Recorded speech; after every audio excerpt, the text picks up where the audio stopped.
In 2011, the United States government announced that beneath the farmland of Central California sat almost 14 billion barrels of recoverable oil.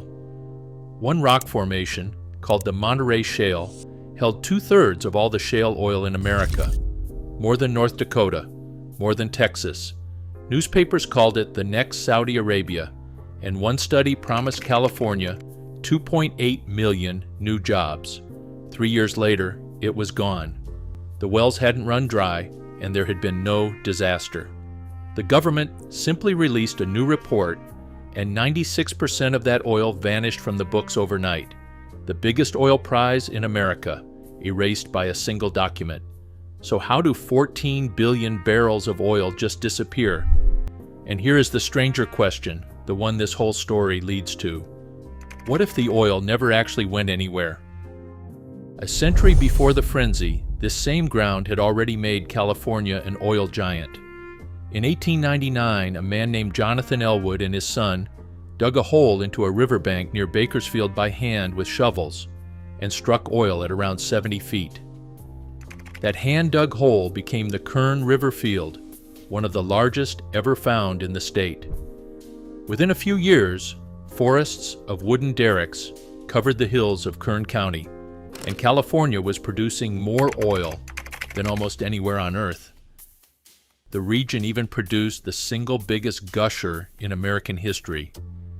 In 1910, a well called the Lakeview Gusher blew out near the town of Taft, sending a column of oil hundreds of feet into the sky with a roar people could hear for miles.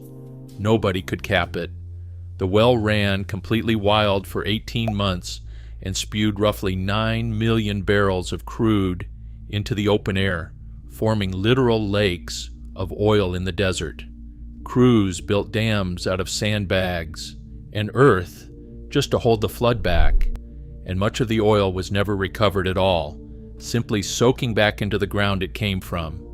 And all of that oil, every barrel of it, had leaked out of one deeper layer of rock over millions of years, the Monterey. For 100 years, that formation quietly fed California's entire oil industry as the source, the mother rock, while the state simply collected whatever escaped from it. So in 2011, when a government-commissioned study added up what was still trapped inside the Monterey itself, the numbers stunned everyone. Almost 14 billion barrels sitting in one formation in the middle of the richest state in the country. The reaction was instant. Oil companies raced to lease land across the San Joaquin Valley in places like Kern County, where farmland suddenly looked like buried treasure. Federal auctions for drilling rights drew record bids and angry protests. In the same room, and ground that had been worth a few $100s an acre was suddenly commanding many times that from companies desperate for a position. One major oil company went further than anyone, reorganizing its entire business to spin off a new firm built around the California prize. A university study projected that developing the Monterey could create up to 2.8 million jobs and pour billions in tax revenue into a state that desperately needed it. Politicians who had spent years fighting over fracking suddenly had to weigh it against the biggest jackpot in state history. For a while, things actually seemed unstoppable. The rigs were coming, the money was coming, and California was about to become an energy superpower all over again. That didn't last. Because there was a problem hiding inside the rock itself, and it had been forming for millions of years. That story starts at the bottom of an ancient ocean. Around 10 million years ago, the ground that is now Central California sat underwater beneath a cool, deep sea teeming with microscopic algae called diatoms. Diatoms are strange little creatures. They build themselves shells out of glass, actual silica, and when they die, those glass shells are rained down onto the seafloor by the trillions. Over millions of years, that endless snowfall of glass and organic matter piled into layers hundreds of feet thick and slowly hardened into a pale, porcelain-like rock soaked with the makings of oil. Where that same rock reaches the surface today It is so light and porous that it gets mined and ground up for swimming pool filters and toothpaste. And the buried version is enormous.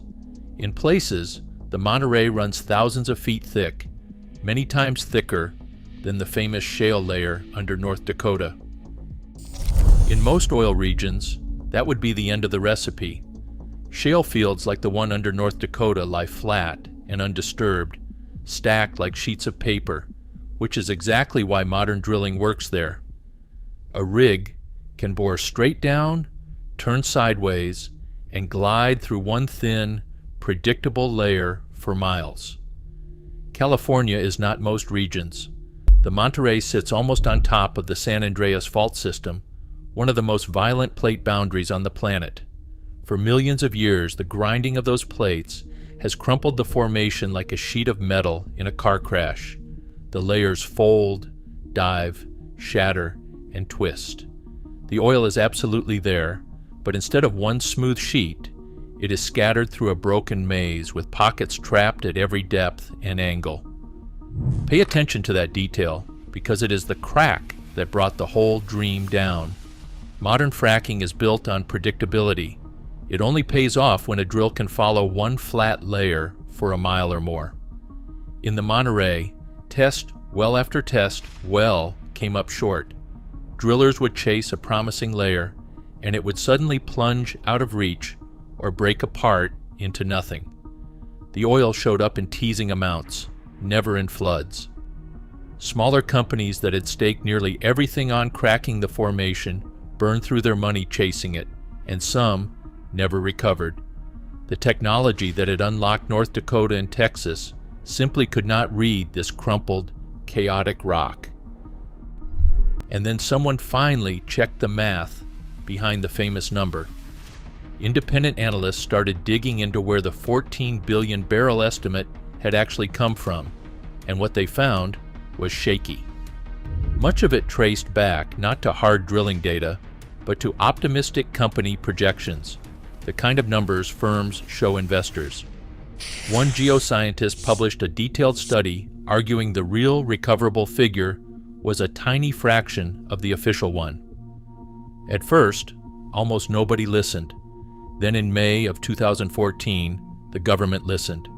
The Energy Information Administration quietly slashed its estimate for the Monterey Shale from almost 14 billion recoverable barrels down to about 600 million, a 96% reduction announced with no ceremony at all. The greatest oil prize in America had been downgraded to a rounding error. I mean, stop and think about that for a second. The energy future of an entire state, the next Saudi Arabia, millions of promised jobs, and it evaporated because someone finally asked where the number came from. The fallout was brutal in its quietness. The land leases that companies had fought over lost their shine almost overnight. The company that had rebuilt itself around California oil spent the following years buried under the weight of that bet, and when oil prices crashed, it eventually collapsed into bankruptcy. The study promising millions of jobs became a punchline that nobody in Sacramento wanted to repeat.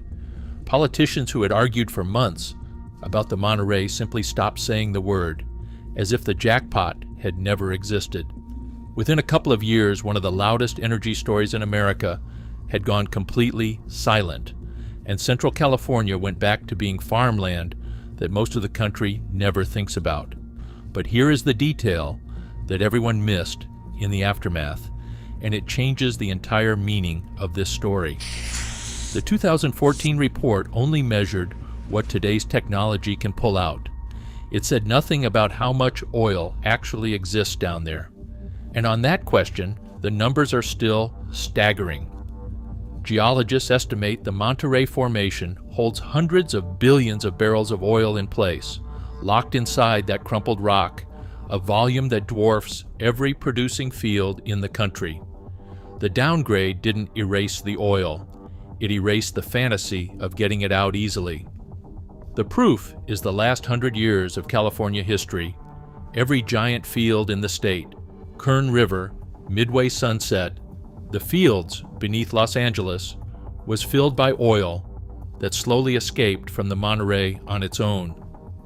For a century, California has essentially been collecting the leaks. The tank itself has barely been touched, which creates one of the strangest contradictions in American energy.